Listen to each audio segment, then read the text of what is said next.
La jeune génération ne peut plus acheter d'immobilier, c'est beaucoup trop cher, et donc ne peut plus profiter de l'effet de levier immobilier. L'effet de levier, je suis sûr que vous connaissez, c'est le fait de pouvoir investir plus grâce à un emprunt, ce qui va booster votre performance. Donc naturellement, beaucoup se sont tournés vers la bourse, notamment au travers d'ETF. Évidemment, la question qui vient juste après, c'est mais finalement, pourquoi ne pas faire exactement la même chose, mais en bourse? Pourquoi ne pas profiter de l'emprunt pour booster les performances? C'est une question qu'on me pose très régulièrement, et sur le papier, c'est vrai qu'elle est extrêmement logique. Parce que finalement, la bourse, c'est l'une des classes d'actifs, voire la classe d'actifs la plus performante à long terme, souvent même bien plus performante que l'immobilier. Et quand on parle d'investissement en bourse, en tout cas sur cette chaîne, on parle d'investir à long terme, on n'est pas là sur de la spéculation, etc. Donc on est là pour investir sur des années, on se dit qu'on ne va pas paniquer, on ne va pas vendre en pleine crise, on est là pour 10, 15, 20 ans, on veut profiter des intérêts composés. Et tout ça, finalement, ça correspond assez bien à un emprunt long terme qu'on va faire pour booster les performances. Donc sur le papier, la bourse paraît être une classe d'actifs, voire la classe d'actifs idéale pour utiliser l'effet de levier. Alors bien sûr, l'argument qu'on entend souvent pour l'immobilier, c'est de dire que c'est moins volatile et puis que ça baisse moins, que c'est beaucoup plus stable. Alors ça baisse moins, ça c'est pas garanti. Il y a des belles crises en immobilier. D'ailleurs, on vit allez, on va dire crise en ce moment, une correction en tout cas du côté immobilier. Il y a des cracks même immobiliers. Et sur le fait que ce soit moins volatile, c'est surtout lié au fait que c'est pas coté en temps réel. Je pense que si l'immobilier était coté en temps réel comme la bourse, on verrait régulièrement des phases de panique, etc. D'autant plus que l'immobilier, il faut le rappeler quand même, c'est beaucoup moins liquide que la bourse. Un bien met souvent plusieurs mois à être vendu. Alors qu'en bourse, si vous êtes sur des produits liquides, je parlais des ETF ou bien des actions les plus liquides, vous pouvez vendre votre portefeuille en quelques minutes. Donc, on pourrait même intuitivement se dire que la bourse est mieux placée que l'immobilier pour utiliser l'effet de levier et notamment grâce à cette liquidité supérieure. Mais il y a un énorme mais. C'est pas la classe d'actifs qui va être importante ici, c'est le type de prêt qu'on va vous faire. C'est la manière dont la banque ou le courtier va vous prêter, que vous investissiez dans un bien immobilier ou bien dans des valeurs mobilières, comme on dit, donc typiquement des actions et des ETF. Parce que quand la banque vous accorde un prêt immobilier, qu'est-ce qu'elle fait? Déjà, elle va regarder la valeur du bien et puis elle ne va pas vous prêter 100%. Alors, il y a des périodes pendant lesquelles les banques prêtent 100%, mais très souvent, on va vous prêter 90%, 80%, donc on va vous demander un apport de 10-20%, ce qui, évidemment, crée une petite marge de sécurité immédiate. Mais surtout, si un jour vous ne payez plus, la banque, elle n'est pas seule très souvent. Parce que soit le bien sert directement de garantie via une hypothèque ou ce qu'on appelle un privilège de prêteur de deniers, soit la banque est remboursée par un organisme de caution comme le Crédit Logement qui prend le relais. Par-dessus tout ça, il y a une assurance qui se rajoute, une assurance emprunteur qui fait que la banque est protégée en cas d'accident de la vie, notamment si l'emprunteur décède. Donc la banque va récupérer son argent. Mais dans les faits, on en arrive très rarement là. Pourquoi? Parce que la banque, et ça vous êtes bien au courant, la banque vérifie aussi vos revenus quand vous faites un prêt immobilier, alors qu'elle pourrait se baser uniquement sur le bien. Non, non, elle vérifie que le remboursement va être soutenable dans le temps. On va être sur des crédits qui sont quasiment toujours à long terme. Donc on va être sur des crédits à 15, 20, voire même 25 ans, amortissables, c'est-à-dire que tous les mois, vous allez rembourser une partie du capital et à taux fixe. Là, on a fait le petit tour d'un emprunt immobilier classique. Et avec toutes ces sécurités, les banques n'ont aucun problème à prêter pour de l'immobilier, ce qui fait que l'effet de levier immobilier est massivement généralisé. En France, on a 8 transactions sur 10 qui sont financées avec du crédit. C'est vraiment énorme. Donc, l'immobilier et l'effet de levier, c'est vraiment quelque chose qui fonctionne à plein. Évidemment, ça fait gagner beaucoup d'argent aux banques. Ce qui m'amène à la question de départ. Si c'est aussi courant en immobilier, pourquoi est-ce que ce ne serait pas généralisé en bourse? Surtout qu'il y a toutes les nouvelles générations qui ne peuvent pas investir en immobilier. Donc, pour le long terme, est-ce que ce ne serait pas intéressant finalement de profiter de ce fameux effet de levier en bourse? Alors, pour placer le cadre tout de suite, je vais parler de 3 principaux outils. Je vais parler du crédit lombard, je vais parler du compte sur marge et des ETF à effet de levier. Je vais volontairement laisser de côté des produits qui vont être beaucoup plus court terme pour moi, comme les options, etc. Donc, je vais rester sur ces 3 produits. Alors, je vais commencer par 2 qui sont plutôt similaires, qui en tout cas partagent certaines caractéristiques qui vont être le crédit lombard et le compte sur marge. Alors, je les mets ensemble parce que la logique de base est la même. Dans les 2 cas, vous empruntez en mettant des actifs financiers en garantie. C'est comme le début du crédit immobilier, si vous voulez. On avait déjà le bien qui servait de garantie. Mais ici, la différence, c'est que vos revenus ne comptent absolument pas. C'est uniquement la valeur de votre portefeuille, donc les actions, les obligations, les ETF, qui, tant que c'est liquide, tant que c'est valorisable, peuvent servir de collatéral, de garantie si vous voulez. Donc en gros, sur des actifs liquides, on va vous prêter entre 50 et 70% de la valeur de votre portefeuille. Alors attention, jusqu'ici c'est similaire, crédit lombard et compte de marge, mais ce sont des produits très différents et surtout pour des usages très différents. Avec un crédit lombard, vous êtes dans une logique patrimonial. C'est un prêt bancaire qui est utilisé pour obtenir de la trésorerie sans vendre ses titres. En tout cas, c'est comme ça que ça sert le plus souvent. Et donc, l'argent va servir à autre chose que la bourse. On va être sur des durées qui sont plus longues que les comptes sur marge, avec un remboursement qui est évidemment in fine.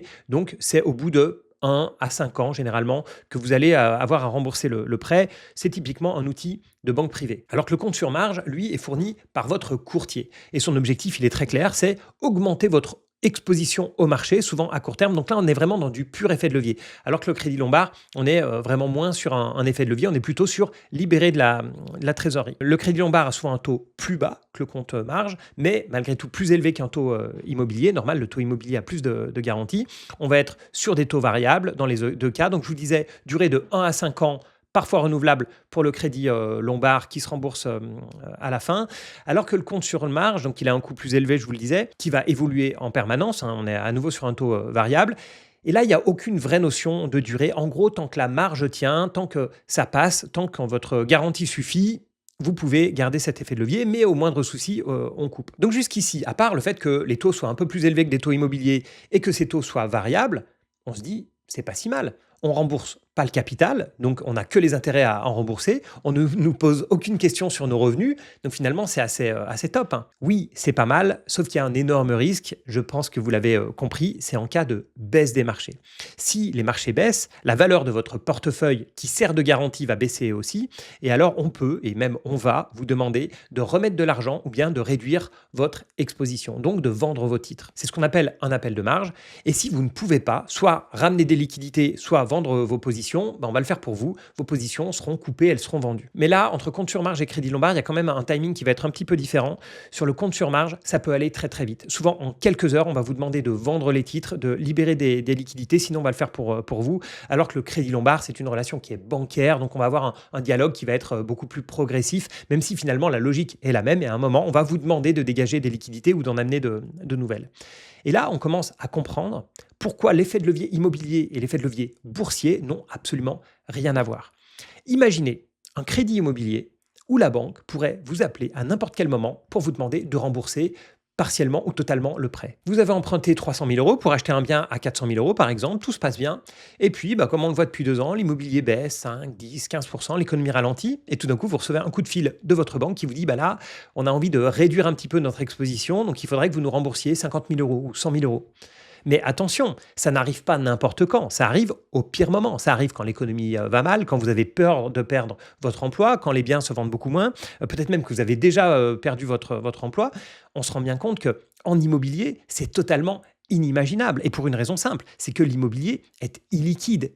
Comme je le disais, ça met plusieurs mois pour vendre un bien, et encore plus quand on est dans une crise immobilière. Et cette illiquidité qu'on voit souvent comme un défaut, c'est en réalité ce qui a obligé les banques à prendre énormément de précautions. Et c'est ça qui permet de s'endetter à long terme sans stress. C'est justement parce que c'est plus risqué que la bourse qu'il y a toutes ces garanties et qu'on vous demande uniquement de rembourser tous les mois votre crédit immobilier. Et tant que vous remboursez, vous êtes tranquille, on ne va pas frapper à la porte pour que vous remboursiez totalement la fin du crédit. Alors qu'à l'inverse, la liquidité de la bourse, le fait qu'on ne vous demande pas vos revenus, etc., c'est très séduisant.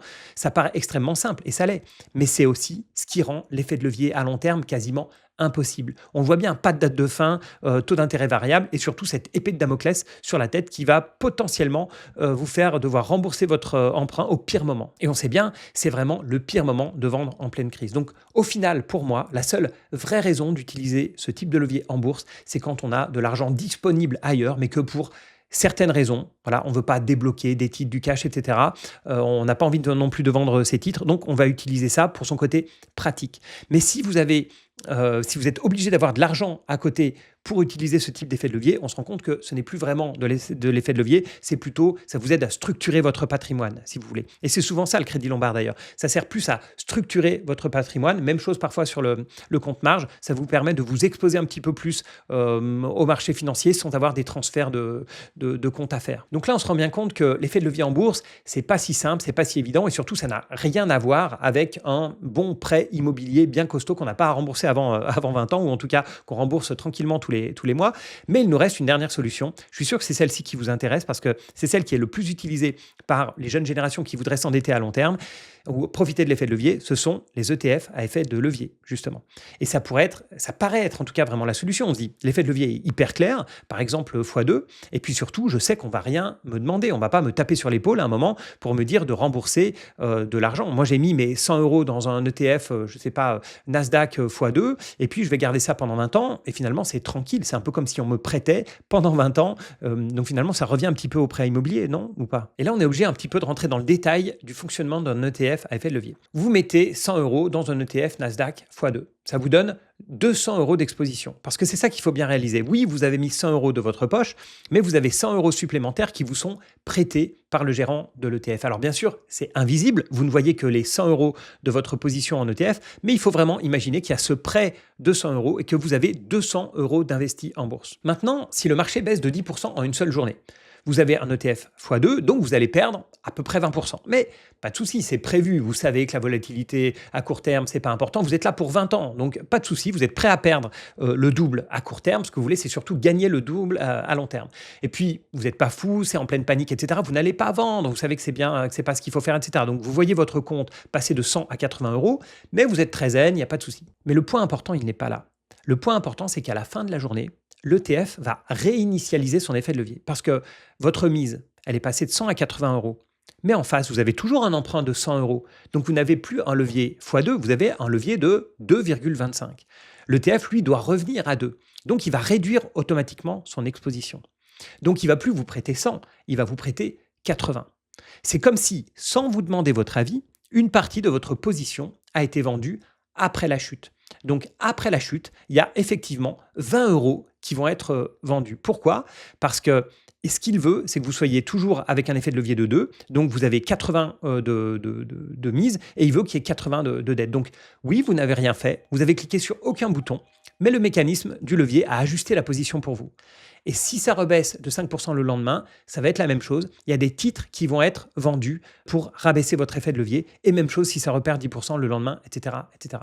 Et c'est pour ça que si vous regardez la performance des ETF à effet de levier à long terme, ça va vous donner l'impression de jamais revenir au niveau d'avant, même quand le marché finit par remonter. Pourquoi? Parce que le levier va être baissé au fur et à mesure des baisses. Donc le levier, il va amplifier les gains. Ça, c'est ce qu'on cherche, mais il va forcer à mécaniquement réduire l'exposition après les baisses et accessoirement à amplifier après les hausses. C'est-à-dire que quand le marché va monter, on va augmenter ce fameux emprunt que vous avez à côté pour rester toujours avec un capital et un emprunt qui sont à peu près au même niveau quand on a un effet de levier x2. C'est ça qui est compliqué à comprendre, c'est que le vrai risque de l'effet de levier, c'est pas d'avoir les pertes qui sont amplifiées x2. Ça, c'est souvent ce qu'on se dit. On se dit oui, mais moi, je suis prêt, j'ai envie de voir mes gains doubler, donc je suis prêt à prendre le double de pertes. De toute manière, ce seront des pertes à court terme. Mais c'est pas ça le vrai risque. Le vrai risque, c'est que votre exposition se réduit au fur et à mesure que le marché baisse. Donc, ça revient à la même chose que compte sur marge, crédit lombard, etc.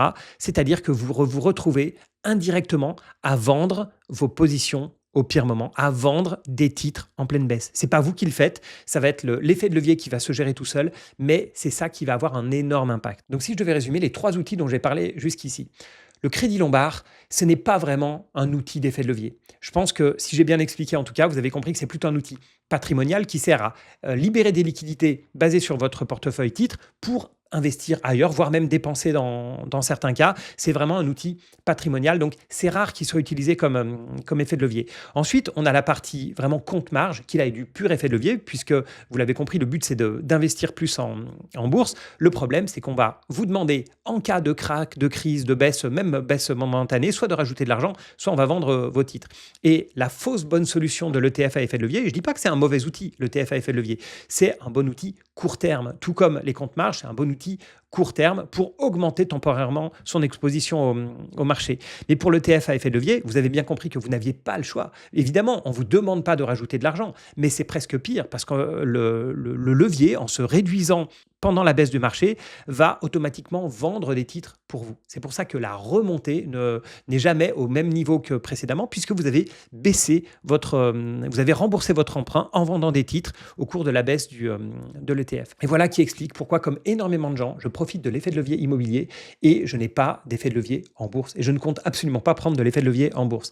Et c'est ça qui est paradoxal, c'est que c'est pas du tout parce que l'immobilier est moins risqué. Il y a beaucoup de gens qui ont cette perception-là, mais au contraire, c'est parce que l'immobilier est beaucoup plus illiquide, donc est plus risqué, que les banques prennent vraiment des garanties énormes et c'est parce que les banques ont des garanties énormes que vous n'êtes pas obligé de rembourser jusqu'à l'échéance. Vous remboursez un tout petit peu tous les mois, un 240e si vous avez emprunté pour 20 ans, mais on ne va pas vous embêter jusqu'au bout. En plus, ce sont des taux fixes, donc vous n'avez aucune surprise. Alors que la bourse, c'est tout l'inverse. Comme c'est liquide, bah, cette liquidité, elle devient un danger pour vous finalement à cause de l'effet de levier. Donc, tant qu'on n'aura pas des crédits qui seront accordés à la bourse à très long terme, à taux fixe et des crédits qui n'en est pas à rembourser à n'importe quel moment et surtout au pire moment, bah, je ne suis pas prêt de faire de l'effet de levier en bourse. Donc, en général, je profite de l'immobilier justement pour l'effet de levier. C'est l'un des gros avantages de l'immobilier. Vous l'avez bien compris, ça n'a rien à voir avec la classe d'actifs elle-même. C'est pas du tout que l'IMO est plus intéressante que la bourse. C'est juste que l'immobilier étant plus illiquide, voilà, les crédits sont beaucoup plus solides. Mais dites-moi ce que vous en pensez. Est-ce que vous utilisez l'effet de levier en bourse? Est-ce que vous utilisez l'effet de levier en immobilier? Racontez-moi un petit peu tout ça. Qu'est-ce que vous pensez des ETF à effet de levier, des comptes de marge? Dites-moi ce que vous utilisez en commentaire. Voilà, merci à tous. N'oubliez pas, si vous cherchez un courtier fiable et de qualité, que je suis, j'ai toujours mon partenariat avec Saxo Bank. Si vous voulez 500 € de frais de transaction offerts, vous pouvez utiliser le lien qui est en dessous de cette vidéo ou de ce podcast. Voilà, merci à tous. Merci à vous, tous vos commentaires, vos likes, vos partages. Et puis, on se revoit bientôt pour cette nouvelle année, prochaine année plutôt 2026. Allez, ciao.